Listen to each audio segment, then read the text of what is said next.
سروکی امریکای دونالد ترامپ دبیجه آبوری ایران حرفیه و ما دستدانی سر پرین وان. ایران جارێکی تر بارگاکانی کۆمەڵی لە هەرێمی کوردستان کردە ئامانج. لی ترکیه گوتوبیج لسر قوناغا پشتی پژراندنا پرلمانی یا پیشنویسا قانونا چارچوبی دبه. پرۆسەی گەڕانەوەی ئاوارەکانی سەرەکانی لە ڕۆژاوا گرژی و ئاڵۆزی لێکەوتەوە.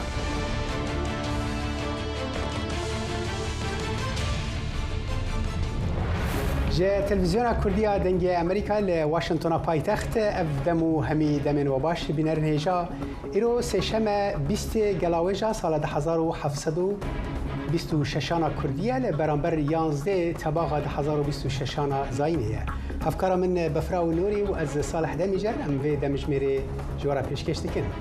لەم بەرنامەیەدا لەگەڵ ئێوە پێداچوونەوە بە گرنگترین هەواڵ و پێشاتە سیاسیەکانی ئەمریکا و ناوچەکە و جیهان دەکەین. لەگەڵمان بمێننەوە.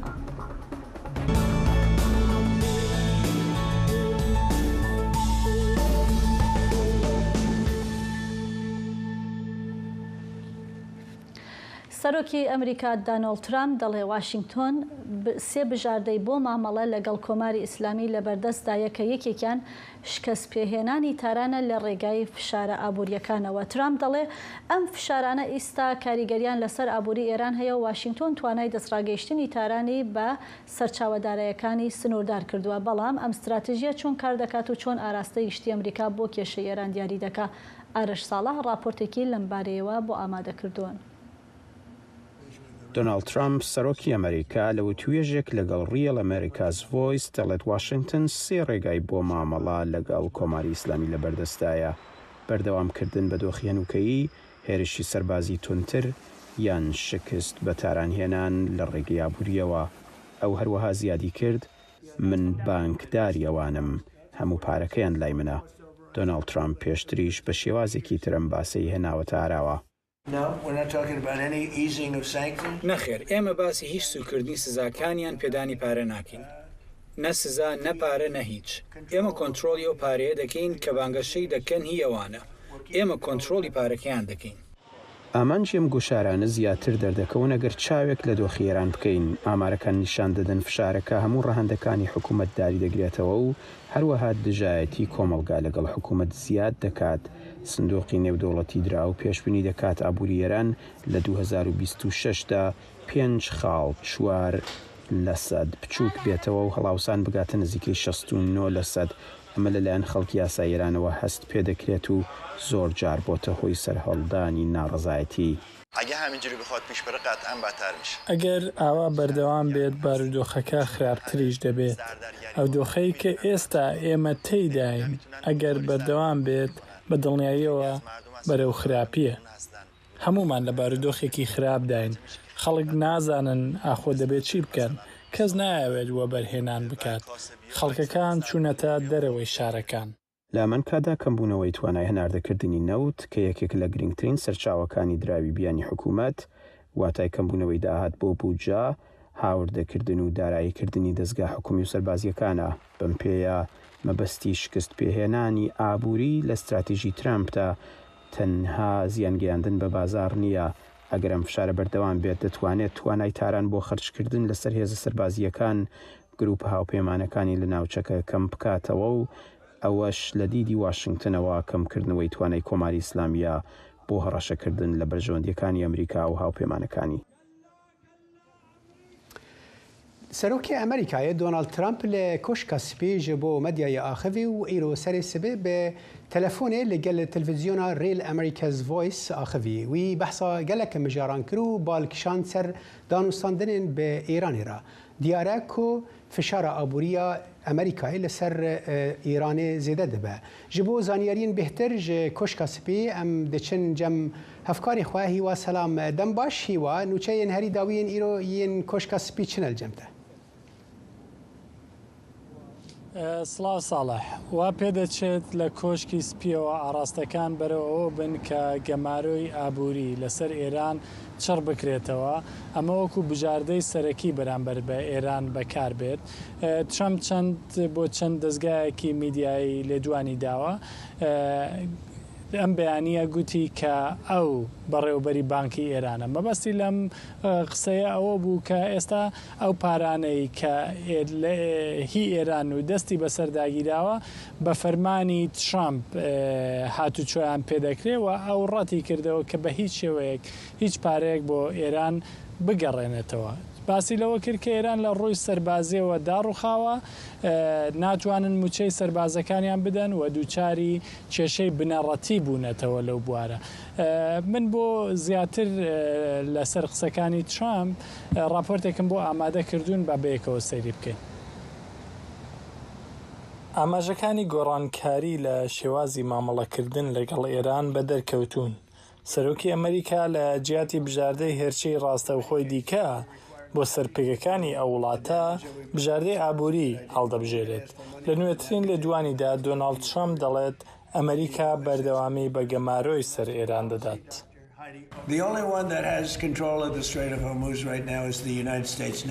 لە ئێستادا کۆنتترۆلی تەوامان بەسەر گەری هورمزدا هەیە.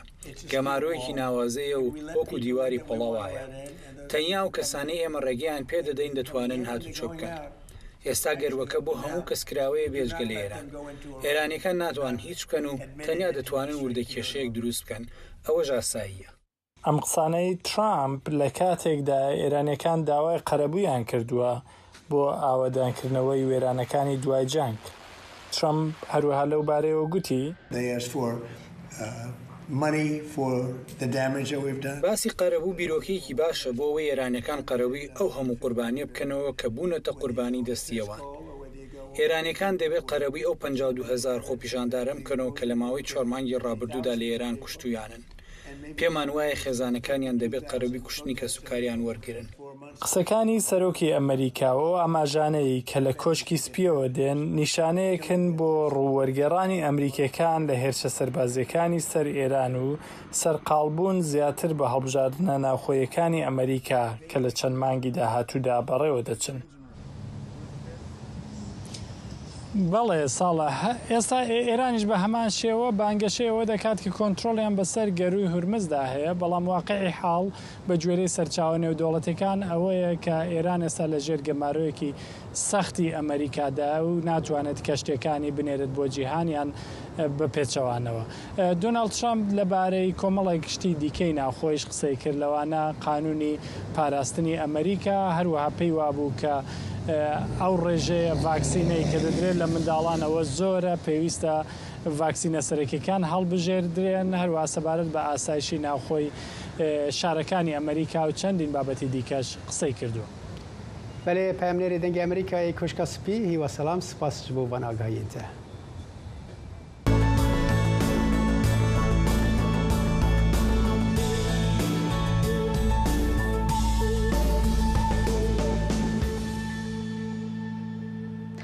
بە پێ راپۆرتەکان ئاژانسی نێودەوڵەتی وزەی ئەتۆمی بڕیارە مادە ئەتۆمیە شاراوەکان لە سووریا بباتە دەرەوە، ئەو مادانەی کە بەشێک بوون لە تەماحۆ ئامانجە ئەتۆمیەکانی حکوومەتی ئێران. سۆران خاتری پەیامنێری دەنگی ئەمریکا لە وەزارەتی دەرەوەی ئەمریکا لەگەڵمانە بۆ ئەوەی وردەکاری زیاتر لەم بارەیەوە پێشکەش بکات. سۆران ئەو کاتت باش ئەکرێ بەڵێ بەفرا و ئاژانسی هەواڵی ئاکسیۆس ئەم کاتت باش فەرموو. بەفرا و ئاژانسی هەواڵی ئاکسیۆس راپۆرتێکی لە زمانی بەرپرسانی ئەمریکا و هەروەها ئیسرائیلەوە بەڵاو کردوێتەوە کە گوایە ئەمریکا ڕێکەوتنێکی هێناوەتە ئاراوە لە نێوان حکوومەتی سووریا و هەروە ئاژانسی نێودەوڵەتی وزەی ئەتۆمی کە بە پێ ئەو ڕێکەوتنە ئاژانسی نێودەوڵەتی وزەی ئەتۆمی هەندێ مادەی ئەتۆمی شاراوە کە لە شوێنێکی نهێنیدا لە سووریەدایە بیباتە دەرەوە لە ئەم وڵاتە. بەوتێن بەرپرسانە ئەم ڕێکەوتنە ئامانجی یەک پاراستنی ئەم مادە ئەتۆمیانە بووە و دوو ڕێگریکردن لە ئەوەی کە ئالۆزیەکانی نێوان سووریا و ئیسرائیل و هەروەها تورکیەش گرژتر ببێتەوە. حکوومەتی بەشار ئەسەد بەرنامەیەکی دەزانین کە بەرنامەیەکی نهێنی ئەتۆمی هەبوو و محوری سەرەکی ئەم بەرنامەیە ڕائەکتۆرێکی ئەتۆمی بوو کە لە سەحرەی ئەلکبار لە دێرەزور حکوومەتی ئێرانیش پاڵپشتی ئەم بەرنامە ئەتۆمیە سووریە دەکرد بە پێ راپۆرتی دەستگا هەواڵگریەکان لە ئەو زەمانەدا لەو کاتەدا حکوومەتی ئێران نزیکەی 1 بۆ 2 میلیارد دلاری داوەتە کوریای باکوور بۆ ئەوەی کە لە ئەم بەرنامە ئەتۆمیەدا یارمەتی حکوومەتی سووریە بکات. ئیسرائیل بەم پلانەی زانی و ساڵی 2007 هێرشی کردە هێرشی هەوایی کردە سەر ئەم ڕائەکتۆرە ئەتۆمیە لە سەحرای ئەلکبار لە دێرەزور. بەشێکی زۆری لە بەرنامەی ئەتۆمی حکوومەتی سووریە لە نێوبەر، بەڵام بەشێک لە ئەم بەرنامەیەوە ئەم شوێنەکانی بەرنامەی هەستەی ئەتۆمی حکوومەتی سووریە و هەندێک لە مادە ئەتۆمیەکانی حکوومەتی سووریە هەروامانەوە. بەشێک لەم مادانە کە ناسراوە بە کەیکی زەرد لە شوێنێکی نەهێنی بوو کە بە سایتی 92 ناسراوە. دوای ڕوخانی حکوومەتی بەشار ئەسەد لە ساڵی 2024دا ئیسرائیل هێرشی کردە سەر دەواازەکانی ئەم سایتە نەهێنیەوە بۆ ئەوەی کە ڕێگری بکات لەوەی کە هیچ کەس دەستی نەگات بە ئەو مادە ئەتۆمیانە. بەرپرسانی ئیسرائیل دەڵێن لە 2 ساڵی ڕابردووە بەردەوام چاویان لەسەر ئەم سایتە بووە بۆ ئەوەی کەس نەڕوات و دەستی بەم مادە ئەتۆمیانە ڕانەگات. راپۆرتەکەی ئاکسیۆس دەڵێت ئەم مادانە ناتوانرێت بۆ بۆمبی ئەتۆمی بەکاربێنرێت، بەڵام دەتوانێت لە بۆمبی پیسا بەکاربهێنرێت. بۆمبی پیس ناتوانێت وەکو بۆمبی ئەتۆمی تەقینەوەی ئەتۆمی دروستکە، بەڵام دەتوانێت تەقینەوەیکی ئاسایی دروست بکات و لە ڕێگەی ئەو تەقینەوە مادەی ڕادیۆئاکتیڤ لە هەندێک شوێنە لە ئەو شوێنێکە دەتەقێتەوە بەڵاو بکاتەوە. بەرپرسێکی ئیسرائیل دەڵێت کە وڵاتەکەی بە ئەمریکای وتووە هەبوونی ئەو مادانە لە ئەو سایتە قبول ناکات و ئەگەر بێت و کەس بیاوێت بڕات بۆ سایتەوە دەستی بگات بە ئەو مادانەوە دیسان لە ئەو سایتە ئەداتەوە. لە کۆتاییدا ئەمریکا و ئیسرائیل ڕێککەوتون لەسەر ئەوەی کە باشترین بژاردە ئەوەیە کە لەگەڵ حکوومەتی سووریا قسە بکەن و ڕێککەون کە ئەو مادانەی ببرێتە دەرەوە. بەڵام کاتێکە بەرپرسانی ئەمریکا یا حکوومەتی ئەمریکا دەڕوا لەگەڵ بەرپرسانی سووریا قسە دەکەن، ئەوان دەڵن کە ئاگاداری ئەم بابەتەنین و ئاگاداری ئەم مادە ئەتۆمیانە نین. بەرپرسێکی ئەمریکیش دەڵێت تەنها ژمارەیەکی کەم لە بەرپرسانی ئەمریکا، ئیسرائیل و سووریا ئاگاداری ئەو سایتە ئەو سایتە نهێنی و ئەو مادە ئەتۆمیانە بوون کە لەوێ بووە. پاش ئەم قسانە چەند هەفتە لەمەوبەر ئیسرائیل دەزانێت کە جومجۆڵێک هەیە لە نزیک ئەو سایتە ئەتۆمیەوە، وا تێدەگات کە بەرپرسانی سووریا دەیانەوێت ئەو قسانە کە پێشتر کردویانە هەڵی بۆشێنەوە بڕۆن دەستیان بکات بە ئەو مادە ئەتۆمیانەوە. ئەو نیگەرانیش لە ئیسرائیل تەنانەت هەیە کە ئەو وایە حکوومەتی تورکیاش یارمەتی حکوومەتی سووریا دەگات کە دەستیان بکات بۆ مادە ئەتۆمیانە. ئەمریکا ئیسرائیل ڕازی دەکات کە هێرش نەکاتە سەر ئەو شوێنەوە باشترین بژاردە بە وتەی ئەمریکا ئەوەیە کە لە ئەم کاتەدا ئاژانسی نێودەوڵەتی وزەی ئەتۆمی بێتە ناو مۆزوعەکەەوە، ئاژانسیش هاتووەتە ناو مۆزوعەکەەوە. لە کۆتاییدا 3 هەفتە پێش لەگەڵ حکوومەتی سووریا ڕێککەوتون کە ئەو ئاژانسی نێودەوڵەتی وزەی ئەتۆمی ئەو مادانە بباتە دەرەوە. بەرپرسانی ئەمریکا دەڵێن ئۆپراسیۆنەکە هێشتا بەردەوامە، مادەکان لە ئەو سایتە یعنی نەیانتوانیوە هێشتا مادەکان بێنە دەرەوە، بەڵام هیوای خواستووە کە تا کۆتایی ساڵ بتوانێت ئۆپراسیۆنەکە بگات بە کۆتایی. بەڵێ سۆران خاتری پەیامنەری دەنگی ئەمریکا لە وەزارەتی دەرەوە، سپاس بۆ ئەم راپۆرتە.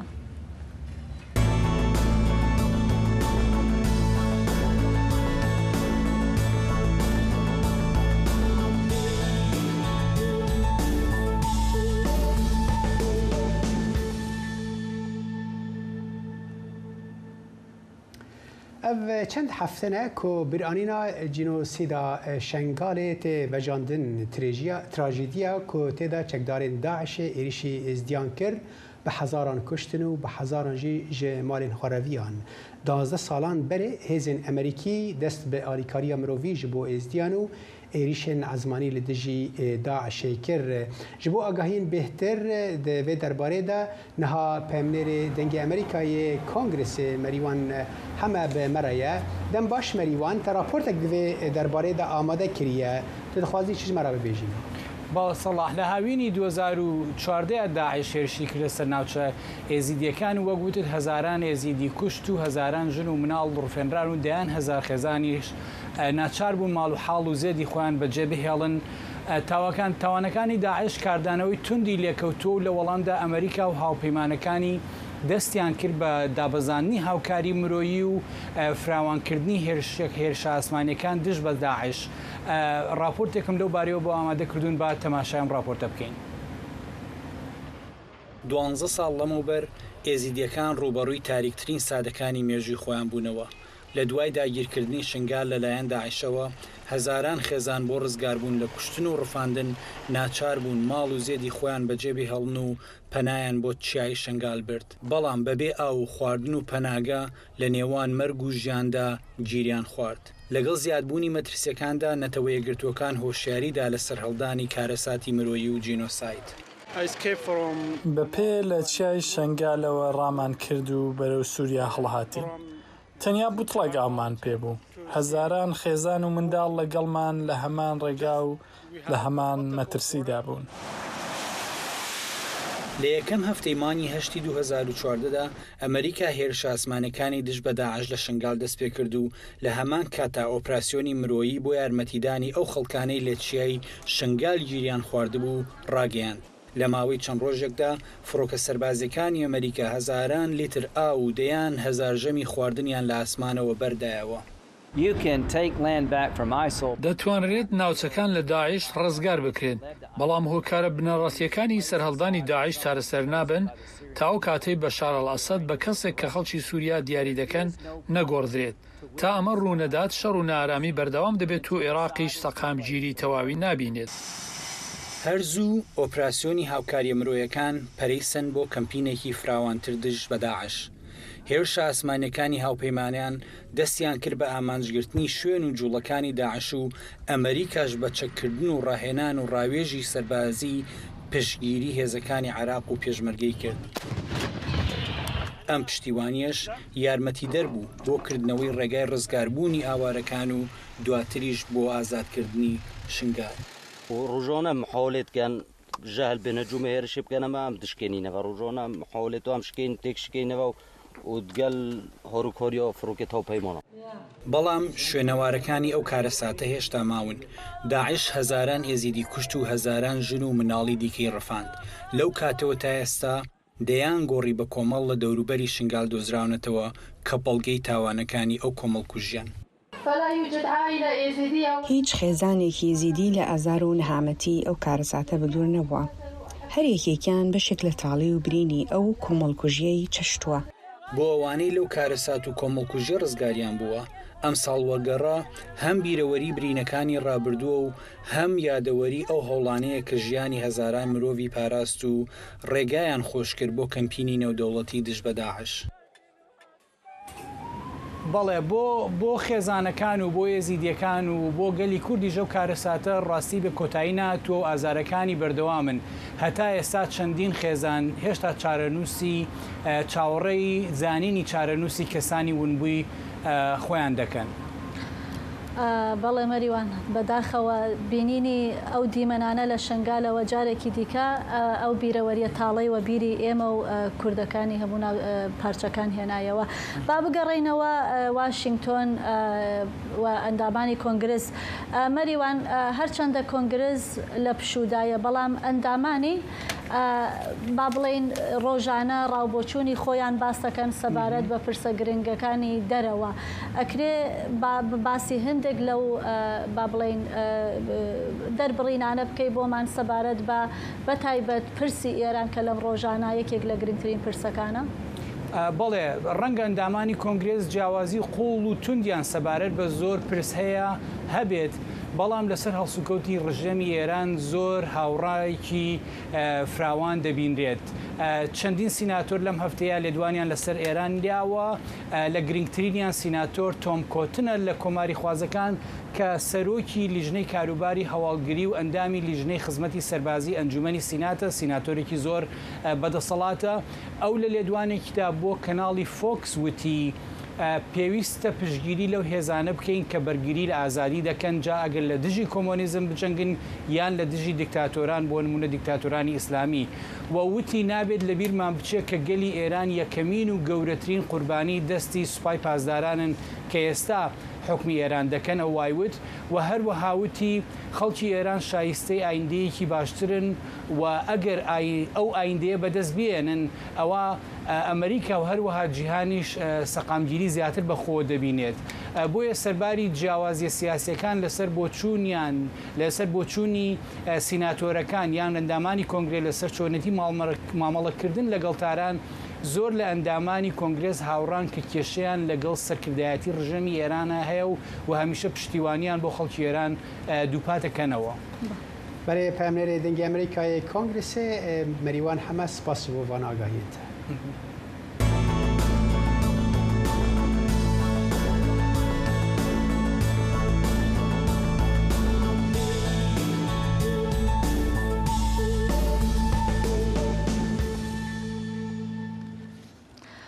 ئەمڕۆ جارێکی تر ئێران هێرشی کردە سەر حەزبە کوردیەکانی ڕۆژهەڵات لە هەرێمی کوردستان و بارگای کۆمەڵی زەحمەتکێشانی لە نزیک سۆران کردە ئامانج. ئەم هێرشانە هاوکاتە لەگەڵ هاتنی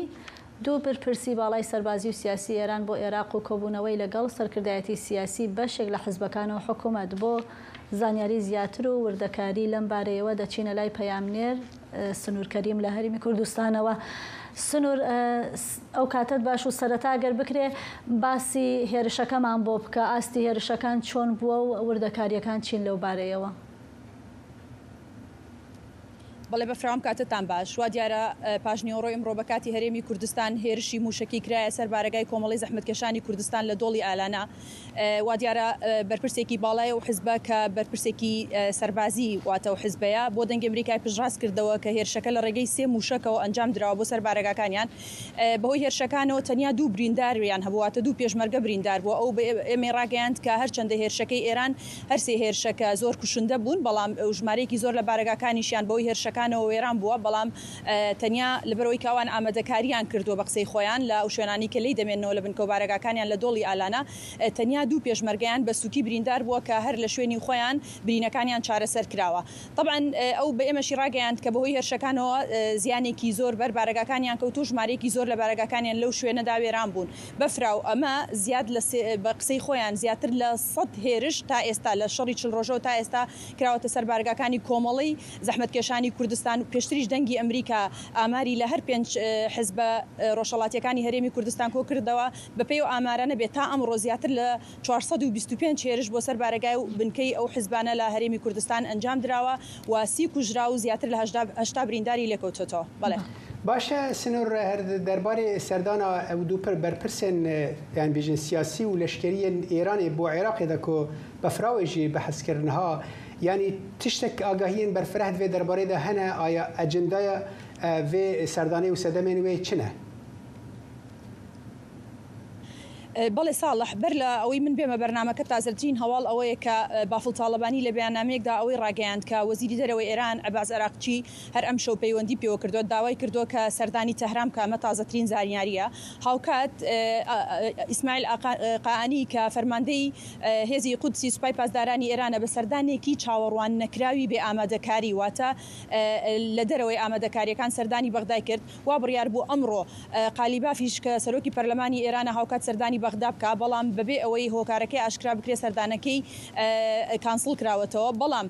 سەردانەکەی قائانی سەرنجی گشتی باڵای بەلای خۆیدا زۆر ڕاکێشاوە لە عێراق کە ئایا پرسیارەکە ئەوەیە تەهران جارێکی تر دەیەوێت ڕۆڵی چی بێت لە گەڕانکاریەکانی عێراقدا بەپێی هەندێک لە سەرچاوە میدیایەکانی عێراق ئاماژە بە کۆمەڵی زانیاری کراوە سەبارەت بە ئەجێندای سەردانەکەی قائانی لەگەڵ بەرپرسان لەگەڵ کۆبوونەوەی لەگەڵ بەرپرسانی باڵای عێراقدا طبعاً تازەتری نوێترین زانیاری ئەوەیە کە کۆبوونەوەی لەگەڵ بەرپرسانی چوارچەوەی هەماهنگی و ژمارەیەک لە گروپە چەکدارەکان کردووە کە نزیکی ئێرانن کۆبوونەوەکە بۆ یەکێک لە هەستیارترین بابەتەکان بووە ئەویشەوەیە کە پرسی چەکدانانی هێزە یاخود گروپە چەکدارەکان یاخود گروپە میلیشیاکانی نزیک ئێرانە سەرچاوەکان بە میدیا عێراقیەکانیان ڕاگەیاندووە گروپەکان داوای هەڵوێستی ڕاشکاوانەی کۆماری ئیسلامی ئێرانیان کردووە لەسەر پرسی چەکدانانیان هەمان ئەو سەرچاوانە وەڵامی قائانی ئاماژە بۆ دەکەن کە قائانی وەڵامی گروپەکانی داوەتەوە بۆی کە نابێت لە ئێستادا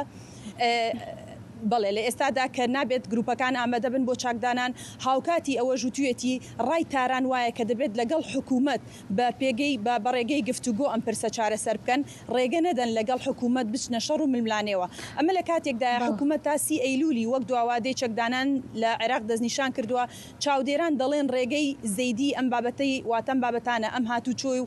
پەیوەندی تازانەی بەرپرسانی تارانی بۆ تاران بۆ بەغداد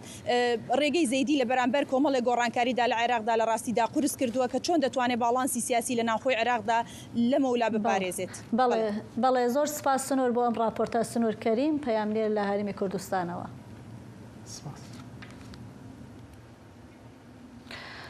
وەک بەرپرسانی ئەمریکا باز دەکەن ڕۆژهەڵاتی ناوەڕاست لە لێواری گۆڕانکاریەکی گەورەدایە لە کاتێکدا ئێران و ئەمریکا دانوستان دەکەن بۆ کۆتایی هێنان بە شەڕ و ئایندەی پەیوەندیەکانیان. وڵاتانی ناوچەکەش لە پاکستانەوە تا عۆمان و قەتەر و تورکیا هەڵدەدەن ڕۆڵ بگێڕن لە داڕشتنی داهاتووی ناوچەکەدا. بەڵام لە نێو ئەم هەموو نێوەنگیر و ڕاوێژکاریەدا پرسیارێکی بنەڕەتی هەیاویشەوەیە کورد لەکوێی ئەم هاو کێشەدایە. ئایا کورد خۆی دەتوانێت دیاریکەری داهاتووی خۆی بێ لە نەزمی نوێی ناوچەکەدا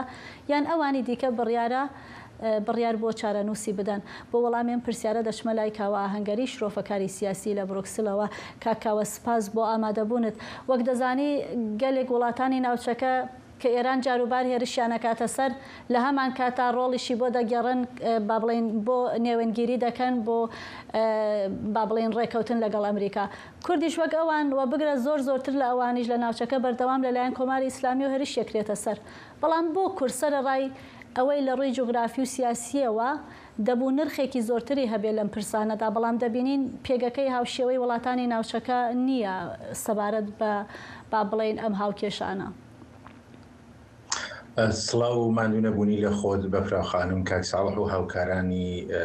عزیزت و هەروەها سڵاو لە بینەران. بە باوەڕی من پرسیارێکە کە هەر کوردێک کە بیر لە داهاتوویەکی دیکە دەکاتەوە و بەدڵێکی خەمگینەوە چاو لە ڕابردووی کورد کە بەڕاستی ڕابردوویەکی خێناوی و لە هەندێک لە ڕاپۆرتەکاندا بۆ نمونە کوردی ئێزەکانمان دی کە بەداخەوە چ کارە ساتێکیان بەسەر هاتووە. ئەگەر بیر لە داهاتوویەکی دیکە بکەینەوە ئەمانە دوو پات نەبنەوە. بە باوەڕی من کورد پێویستە کە بیرێکی جددی لە ڕۆڵی خۆی لە ئەیجنسی و عاملیەتی خۆی وەلەو ئەرکەی خۆی وەلەو شتەی کە دەی هەوێ شایستەیەتی دەبێ پێی بگا بەو ستاتوسی کە دەبێ پێی بگا بەو جێگە و پێگەی سیاسی کە دەبێ پێی بگا دەبێ بیری جددی لێ بکاتەوە تا بتوانێ ئەو دەم ئەو بڕۆین بەرەو وەڵامی ئەو پرسیارەی جەنابەت کە کورد بۆچی ئەو جێگە و پێگەینێ لەبەرەوەی کە کورد بەداخەوە نەیتوانیوە نە لە ئاستی نێوخۆی وڵاتدا ئەم بەشداری و دەخالەتە جددیەی هەبێ لە داڕشتنەوەی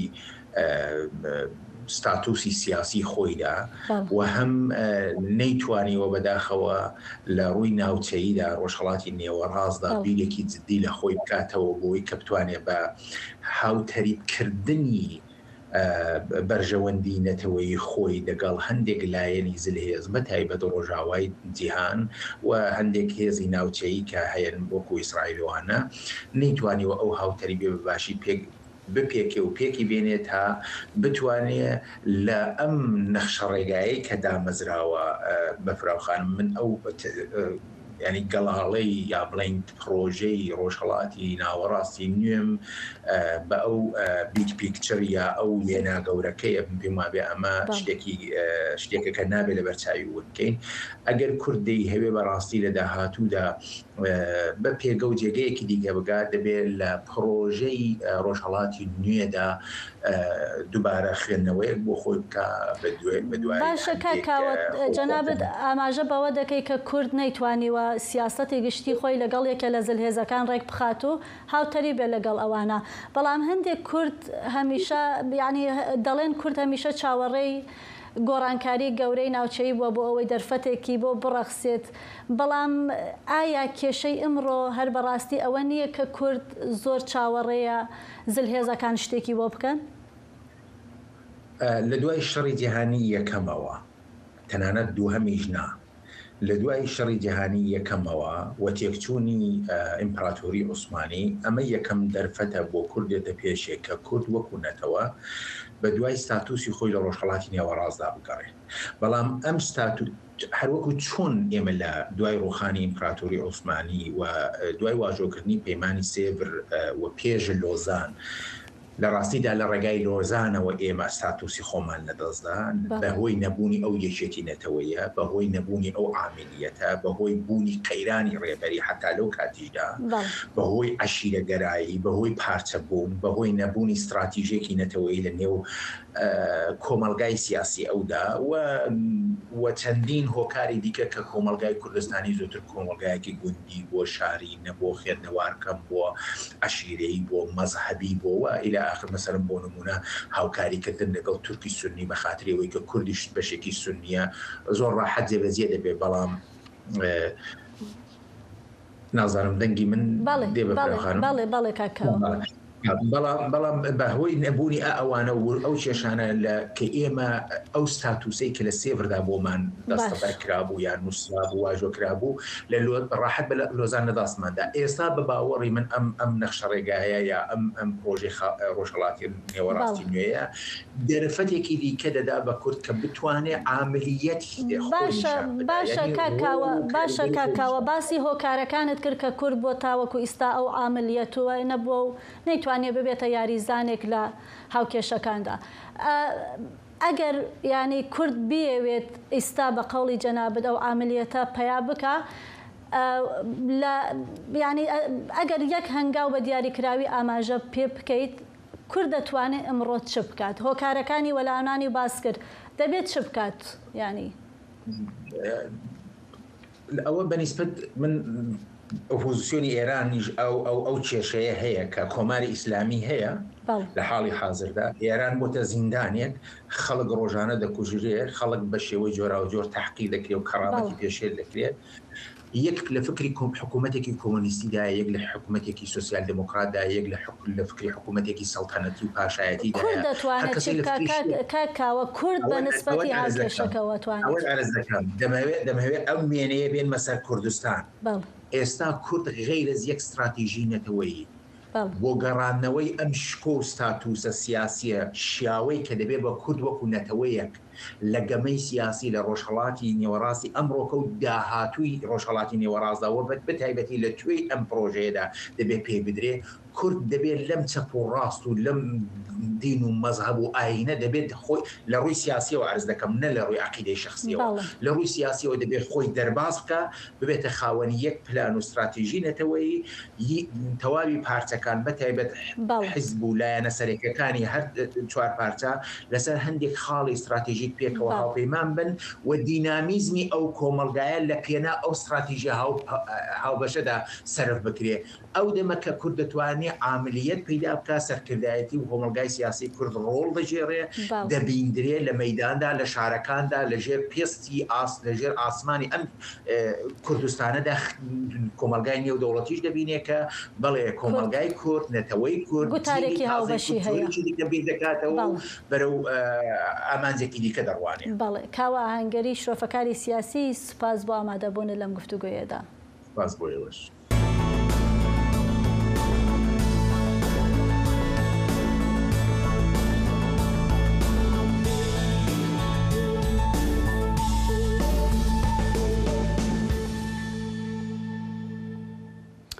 جارێکە دەچێن هەرێما کوردستانە عێراقێ لەوەر ئاژالکارین کو لەسەر سنوورێ هەرێما کوردستانê û Îranê dijîn dibêjin ku ew rastî tengavî û gulebarana pastarên Îranê tên û carna hêzên Îranî bê hişyariyê guleyan ber bi gundan ve davêjin. Pemnêr Sinûr Kerîm bi çend ajalkaran re axivî û ev raport amade kir. ساتی هێرشێکی سوپای پاسدارانە بۆ سەر ئاژەڵدارانی سەر سنوور لە هەرێمی کوردستان.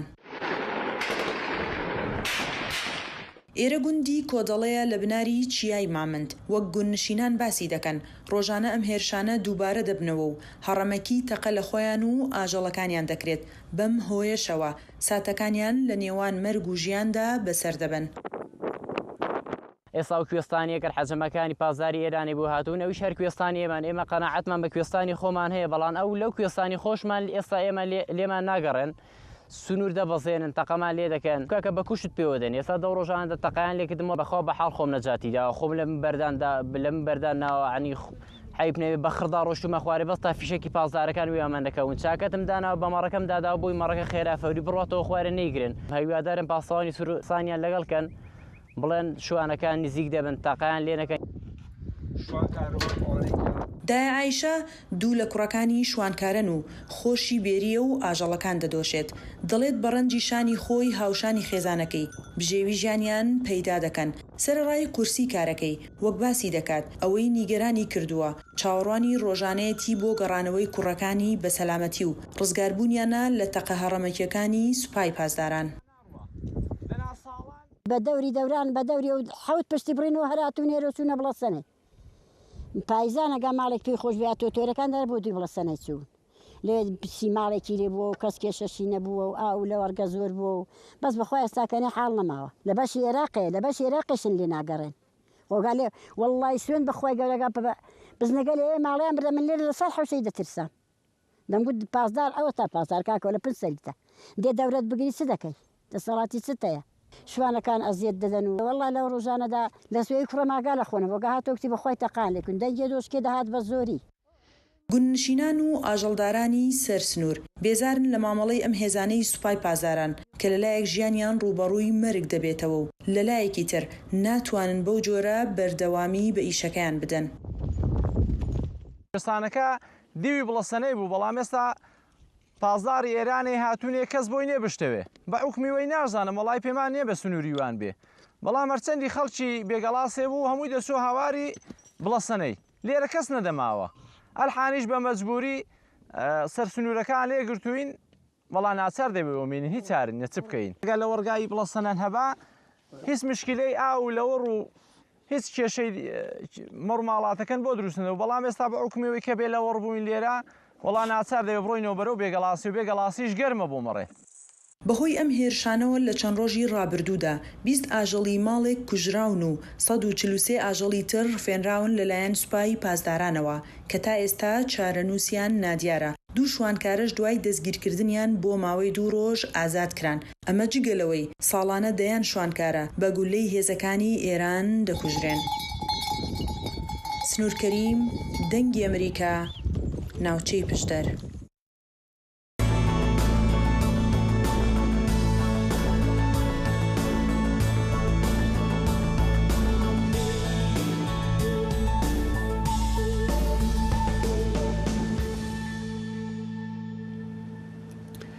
بریم نهاجی بچن ترکیه بینر هجال پارلمان ترکیه دو درنگی شوه پیشنویز قانون چارچوبایی به اریکرنا 467 دنگان برانبر 87 دنگان هات پجراندن آرمانجا قانون او بیچکرنا پارتیا کارکرین کردستان پککی پشتی و اریکرنه پارلمان ترکیه دست به پشویه که کر جبو زانیارین بهتر نها پامنر ایوب دمیر جستانبول تبلیغ مدبه دم باش ایوب پشتی و پجراندنه پروسه که چاوا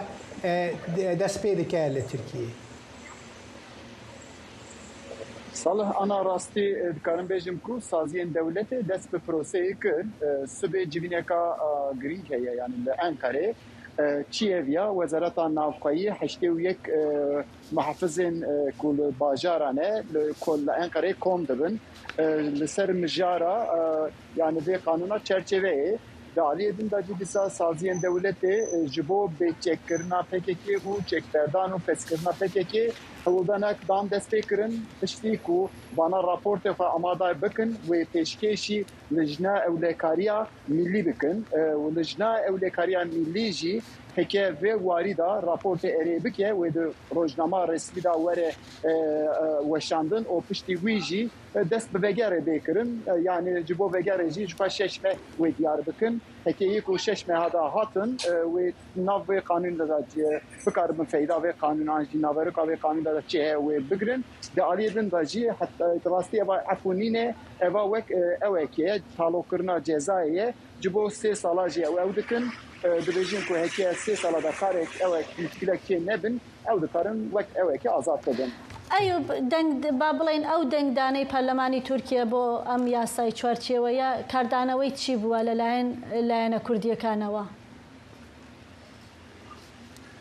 ئاراستی دەبێ دەرێدا دەکارم بێژم کو یەکدەنگیەک di nav Kurdan da li ser vê qanûnê nîne yani Dem Partî herçiqas erê bikecî di nav Dem Partiyê da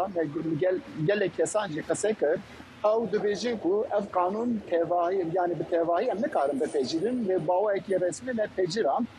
کێماسیان vê kanûnê hene ji bo wî jî lazim e ev kêmasiyanê were çareserkirin qada çi daye qada pirsgirêka Kurd ye hêla din da jî dîsa em bêjin kesên ku di nav partiya desthilat AKP'yê dane Kurdin ew jî dibêjin ku ev kanûn ji bo yani pirsgirêka Kurdan jî ji bo ew jî be çareserî lê rastî nava gel yani vê derê da gelê Kurd girîng e Divê derê da dikarim bêjim ku ev kanûn tu kes yani gelek kes ya zêdetir hiç memnûn nekiriye yani ev kanûn ji bo mesela Kurd an jî çareseriya wî tu tiştekê navxeda nehewîne yani dikarim bêjim nav gel da wek şikandineka hêviyê jî derdikeve pêş. Belê peyamnêrê me Eyûb Demîr tiş sembolê merabûyî spas ji bo van zaniyariyên te. بەڵێ هەر لە تورکیا وەک پامنێرمان ئاماژەی پێکرد پەرلەمانی تورکیا یاسایی چوارچێوەی دەرکرد کە ئامانجی دابینکردنی بنەمایەکی یاساییە بۆ داماڵینی چەک لە پەکەکە و یەکخستنەوەی ئەندامەکانی ئەو پارتە لە نێو کۆمەڵگەدا بەڵام پشتیوانی بەرفەراوانی پەرلەمان بەو مانایەنیە کە لایەنە سیاسیەکان لەسەرەوە کۆک بن کە یاساکە لە کۆتاییدا چی دەستەبەر دەکا بۆ زانیاری زیاتر سەبارەت بە قۆناغەکانی با بڵێن داهاتووی ئەم یاسایە دەڕۆینە لای هاوکارمان ئۆزلەم یاسا کە لە ستودیۆ لەگەڵمانە ئۆزلەم دەمەوێت بزانم داهاتوو قۆناغی داهاتووی ئەم یاسایە چییە؟ بله بفراتزان وکی توجی زانی به 467 دنگین اره هفبیربونک پر برفره یا خورد نشان داده لی پارتیین که پیشگیریدان قانونی آرمانجو انجام پیواژوی به همان آوایی نابینن حکومت و پیواژوی وک مدل ترکیه پناسده که و بردف که حکومت عمر چلیک ایرو گود کو واتیا و مدل اوه کو پیواژوی به ناوبنکار چاودر یان علیه کسیم یا ناونتهی وره مشاندن. Çelik Gotku de modela Türkiye'de parlamento bingeha kanuni avadı ki saziyen evlehiye çekdanini kontrol dıkın civata evlehiye neteveyi ji pişraste ki u desteğin hükümeti u parlamentoye bicihani ne dışopinin. Le modela Türkiye befra emnikarın bejin ku naha jealiye parlamento veye tekabül kırın. Bu naha tene tegeheke hükümeteye ku iro ragahand regez u pivanin ve nezelalın. Gellek psport pırsın ku beye aliyeki serbexwe çektanin u şefaviya pevajoye evi çava verin pişras kırın. Dem parti teviku pişkirida kanuni u gotku ev gava despekeye le dve sermafen demokratik kanunin antiteröre u revşa Abdullah Öcalan kanunin dün demudes verin derxistin. CHP u hın partiyen dünci jibo bdawi anina tündiye pişkiridan le kemasi rexnekirin. Befra loma ser bdawi kirina şere çektari hevbirbuneke berfere hebeji li ser çareseriya siyasi avaye çavderiya pevajoye emnikarın bejin ku hin hevbirbunek tam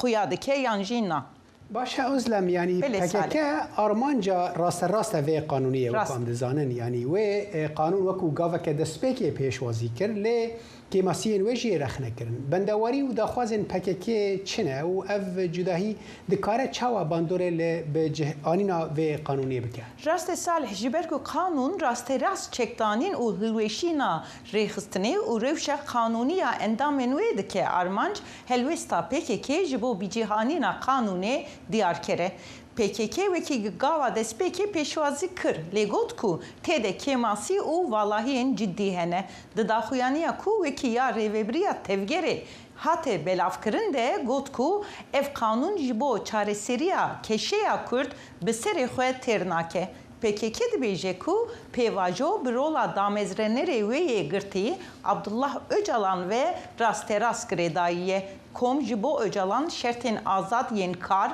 ragahandin û tekliye û her wiha kanûnên nû yên demokratîk dixwaze. Lê ev mijar di kanûnê de salih derbas nabe. Loma li gor şîrovekaran pirsa sereke ev e. Ka kanûn wê tenê ji bo çekdanîn û rewşa endamên PKK were kananîn yan jî ew bibe destpêka kanûnên siyasî û demokratîk yên berfirehtir. Ev cudahiya berçav dikare rasterast bandorê li asta hevkariyê, baweriyê û di encamê de li ser serkeftina bicîhanîna kanûnê bike salih. Belê Özlem Yasak spas bo em raporta. سپاس. بله ام جورجی بچن سوریه کو دادگاه که شامه ایرو جزای دار و کرنه دا سروک بره بشار اسد جبر سوجین وکو کشتن اشکنجه و گرتنا به سروبر دشر نافخوی نزیکی 14 سالان ده او یکم توانبار کرنا دجی اسده کو سروکتی اوی ده کانون ده 1014 ده جا آلیه هیزن اپوزیسیون و ببورین ده 1024 و هات رو خاندن و داوی لدستلاتداری تند دا مالباتا ویا به 10 سالان لسوریه و شرکی هووانه کو به 100,000 سوری کشتن آنی دما کو نوچه جزای داروکرنه بلاو بو هجمارک سوری لدروی دادگاه لشامه کن بونو پیروزباهی کرن ده نافدجی هن کسوناسین قربانین گناهکارین اسد هبون اسد پایتخت شامه رویا و نها موسکو دجی کل ور وی و مالباتا وی پنابریا مرووی ورگرتیه ڕۆژی دووشەمە یەکەمین گروپی خێزانە کوردە ئاوارەبووەکانی سەرەکانی دوای نزیکەی 7 ساڵ ئاوارەبوون گەڕانەوە سەر ماڵ و حاڵی خۆیان ئەم گەڕانەوەیە بەشێک بوو لە ڕێکەوتنێک کە ئامانج لێی دابینکردنی گەڕانەوەی خێزانە ئاوارەبووەکانە بە سڵامەت و پارێزراوی بەڵام هەرزوو دوای گەڕانەوەیان تند و تیژی سەری هەڵدا و هەواڵەکان باس لە هێرشکردنە سەر ژمارەیەک لەو خێزانانە دەکەن. ڕادوان بێزار زانیاری زیاترتان لەم راپۆرتەدا پێشکەش دەکات. سیهام آچلو 5 سالی دایکا 4 زاروکانه و خواجبو وگرا مالا خویا لگر سپی آمده دکر لیبویرن لسر کانی و دستدریجین لسر دربدرین کو وگریان مترسیل جمعه آواده که و خونوی وگر تیک دبه امیدنا نویرم وگره هم خوازم وگرم بس هم نویرم وگره امیدنا ترسیانه ملت ما سری کانی تدی چون چطور بو بری وی هایی تلبد مری مهنک چون فیلم آرگات چه بون مکنیوی شویتاندن یعنی و حقداش هندری وان در ناکبه خلق کوبانی لدجی وان کریارن کل سر کانی رودان نرازیبون آخوا آنین زمان و سکنک آشتیانه لدار خستن کوته دا بانگا آلین تکلدار این انتگراسیون و سازی نافدولتی کرن کو کردان بپارزن بانگا نه جو کوالیسیون نافدولتیرا بانگا نه جو سازی مافین مروان گلی کرد و حمو گلی هان جبونا آشیده دروجاوی کردستان لا تکوشین دکن دخازن آشتیانه جیان بکن راستی تیرکرنتن راستی نچل پرستیتن راستی شوفینیزمتن لجالیه که دم و جوان کوبانی وکی برتک ایش سازین حکومت لکوبانی کر و آل سوری داخست در انجام دا برسیف هات داین و گله جالی آسایشه و هاتن بردان والله تشتيقوا لسري قال لي كرده كان انا دوبا كان انا دوبا ديوانا لعافني ابو نوجي سري كوني دبا فتشتو ام جوري قبلنا كان بلدي كردي هو هنا كان ورسلم كان ام نو دركاتنا ام دوزن والله نا اولمه ام دوزن دوخن لپارزگار حلب افکریاران وکی لیستن به اولهی آن زمان و گوتکو اندام اولهی نافخوی روش لباجر آرام کرد. پارێزار عواس علی جی دەبێژە کو ئەف بویەر و دەستدرێژین لەسەر کوردن ڤەگەریانە سەرێکانی کارێکی ڕێخستین کردیە هەن عالی هەنە کۆ سودێ ژێوەردەگرن هەروەها دیار دەکە کۆ حتا نەهاژی هەردوو دەڤەر هیناژی نەدبن دەسەلاتداریە حکوومەتە شامێدانە اطرافنا دربانا استنگی تخازن چیکن تخازن بلبلاکی چیکن تخازن شرکی ما نابر عرب و کردان چیکن یعنی بیشتر با اهداف نوانیل پیویتشتی هنم لگوری پیمان 29 کانون پیشین دوی همو در بدر وگرن سر مال و ملکن خواه و پشتی سرکفتنا وگرا خلق عفرینه هیوی لجم سیهامه و در بدر انگلیسی پیو سرکانی آوا بونکو 7 سال در بدری بداوی ببن رضوان بێزار دەنگی ئەمریکا کۆبانی بله دوه پشتی دەستپێکردنا پرۆسەیە ڤەگەرە دەربدەرین سەرێکانیە بۆ ماڵ و ملکên xwe کاروانê yekem روبەروی vê van astengiyan û êrîşan bû ku ew jî bû cihê nerazîbûnan li herêmên Kurdan ji bo agahdariên bêhtir ji rewşa dawî û hew bertekên fermiyên em bêjin berpirsan li dor van geşedanan peyamnêrê me Emced Kurdo ji Qamişlê bi me re ye dem baş Emced doh tu bixwe bi kerwanê koçberan re yê yekem derbasî serêkaniyê bûyî li wir çi qewmî بله دم باش تماتا و تماشاوانان باش به راستی دو کروانا یکی یا در بدر سریکانیه جه حسک ابریکت بر بسریکانیه و ام جی وقت دنگ امریکا مهوالتیا و کروانه کر و ام درباسی باجار سرکانی بون براستی دما ام درباسی باجار بون لروی عرضه مدید کیف خوشیا واندر بدران دما کو گیهان باجار خو هجمارک جوان درباس هجمارک بچوک درباسی باجار بون هجمارا پرتر لبندواران بلاو بون ام جی لناوا باجار گریان ام نزی دمجبیره که ناوا باجار مان مدید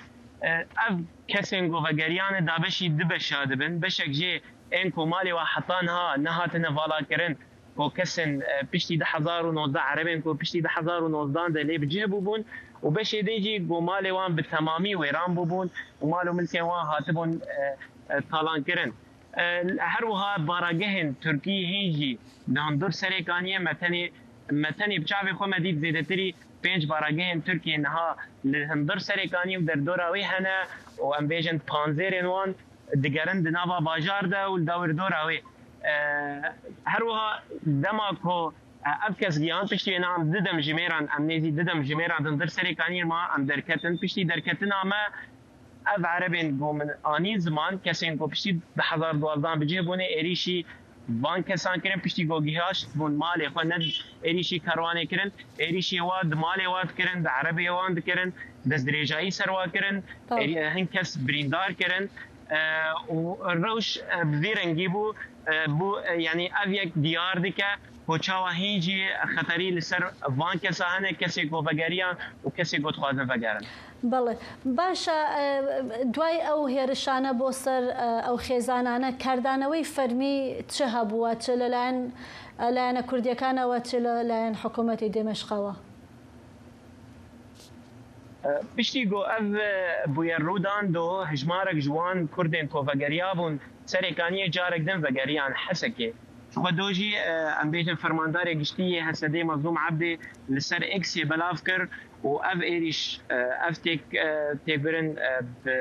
پروتستو کرن گود گرک ملت ما بین خفرب که گرک دزدریجایی نبه گرک جبر کو هرسک گالری لناوا باجار کردارو دام پشتی وی بویری لحسکه لکوبانه لحمو باجار روجاوا هرسک گالری دست فکر و الکوبانه وقت ودیجی آلا سوریه ها داخستن کو اف یک بودجه هرسیل جمع حکومت آدم کیجی کو ام بیجن قدخ کرنا چونو هاتیش بود چندم جمیران لکوبانه راگهان انت خوفشاندان لادلبه و دندر سرکانی جهلا عرب آبهات نشاندان ایرو فرماندار گشتی اسایش سیامند عفرینی جی بوان مالبات کو وگریا بون حسک رونشت و سوزا اولهی داوان گوتن او کسی گود درجایی کاروان کرن لکسان کرن 15 کسبون 13 کسوا هاتن گرتن و دو نهال گرین سروا بردوامه بله امجد بفرمی بویرا داوی بفرمی هي داوی کمیته کوچبرین سرکانیه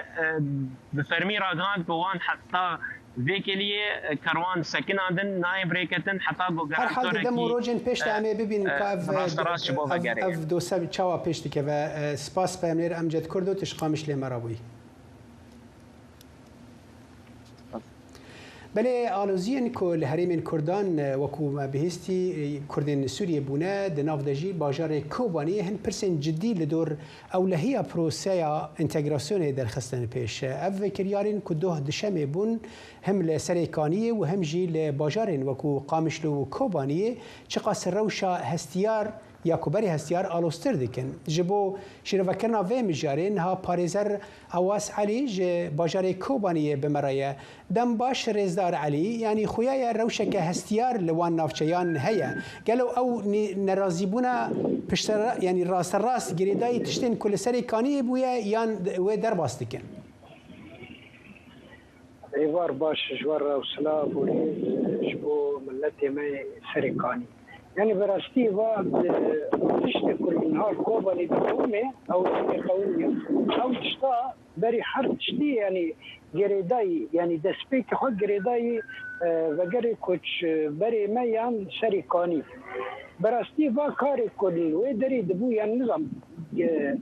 غور زاغوني سوري يعني نافجن يا درباي زاغوني نافنتوي يعني جريمتك سوجك هفتي وي ملتي ده يعني بچه حقي تمالي نماليتي تتيرونشتي وعرض نعرضتي تدستاي سرو ترونشتي وتدرنا كبي يعني فادر كتني ندر كتني وان وقبول نكرنا بقاري باكوش بري ما جرس حكوماتي دمكية سوري حلكي عجلة وزوجي ربيني يعني وبراستي با قراري كواتيستاندن جرس نبوي هاويبا أدبيم عجلة كرن جرس با إنساني كد وردا دوا مالان دا عشبونا مالان طالان كرن بري حرتشتي نزارك جوارا بشاندانا بقولتنا خدي با مالانا با كوش برانات كيف جرن جرس هون جي شكواتنا قال لك جواناج ديرنا بلكي هناك شوفيران هر کس بگری شونی خواهد اما اوانا هیچ باشه نزدار علی یعنی براستی دوی درباره در مگر تبحث حکومت سوریه کرد و بر پرسن کرجی دوی درباره دا دوی پرس جوانجی ببی براستیش بر یعنی تو نکاری لومان خلک سفید بکی کسک دمال که دا وری ببیجه در کفه بلکی او در نکفه دوی او دناوا و پروسه دا دناوا د چارچوبه رهف کردن دا نوین حکومت سوریه و ریوبری خسر دا او یک چاره سر ببانه وایه براستی عمد بيجد يعني عمد بيجد بري كتة باكوش برانا بري وان بدي إنسان سبيلا باكوش بري ما يقدر كتنا كرد ما سبيلا بدقرنا ناف سري كاني شتاي كل سري كاني أم جيش لانم بنا نجري داي حكومتي شامية نجري داي حكومتي دمكي بنا جري داي أم جيش لانم جري داي حكومتي تركينا وجيش سلاحي وان هنا هما تباي إنسان السبيل الراتكيد بريوان ددي سريكاني هم بزانن ويشاركي بقوله هم بزانن بانا قبول نكر بالأساس سريكو كوش بر فقرنا سريكاني ددي در كتن برودستو دكرن يقول جرس بانا بنقرن هم قبول ناكم بقرنا مش مالان در ناكبن يعني بعد شتا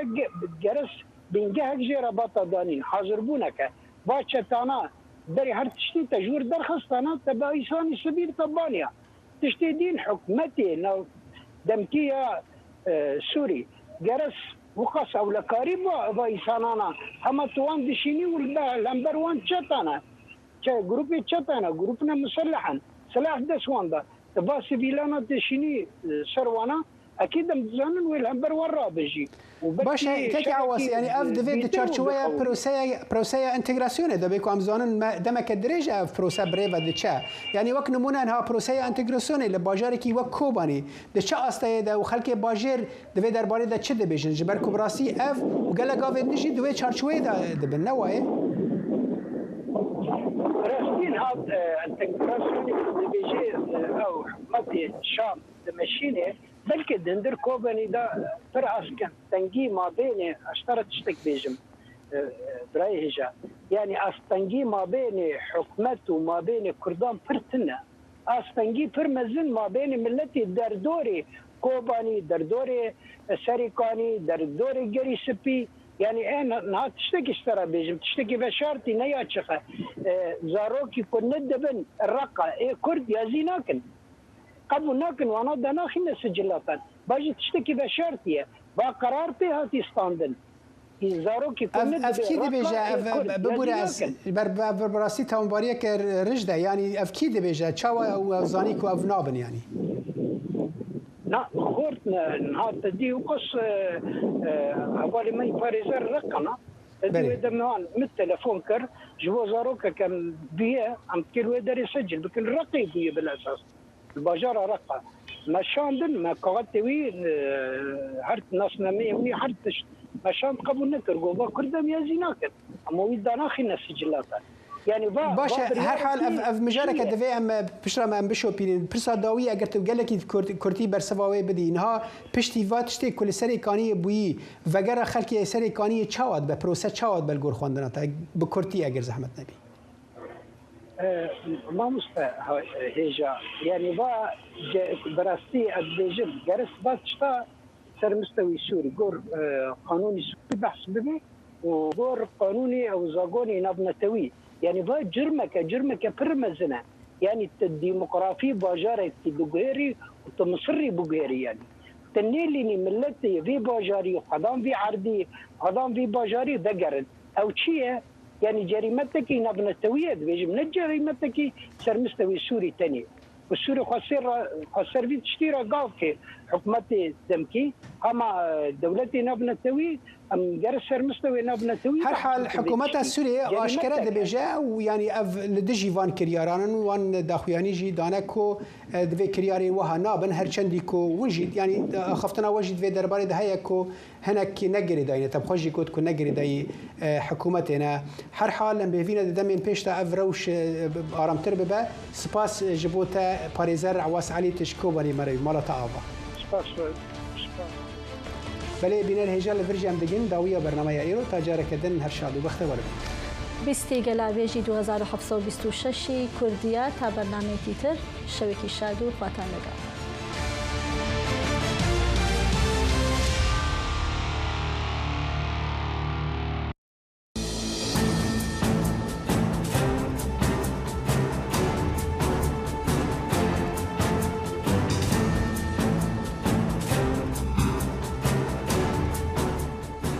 سلام و برنامه خبری صدای آمریکا خوش آمدید. امروز سه‌شنبه 11 ماه آگوست سال 2026 میلادی است. من سحر عظیمی هستم. در برنامه این ساعت شما را در جریان تازه ترین گزارش‌های جهان قرار می‌دهیم. اما نخست سرخط خبر. دونالد ترامپ رئیس جمهور ایالات متحده میگوید که نیروهای این کشور تمام تنگه هرمز را ماین پاکی کردند و کنترل 100% بر این تنگه را دارند. آقای ترامپ همچنان در واکنش به غرامت طلبی تهران از امریکا گفت که رژیم ایران باید غرامت بپردازد.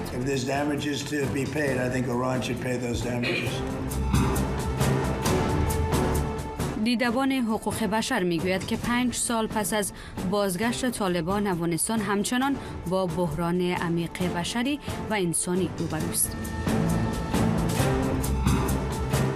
و ریچارد بنت گزارشگر ویژه سازمان ملل متحد در امور حقوق بشر افغانستان میگوید که تعامل جامعه جهانی با طالبان باید به تحقق معیارهای مشخص و قابل توجه حقوق بشر مشروط باشد.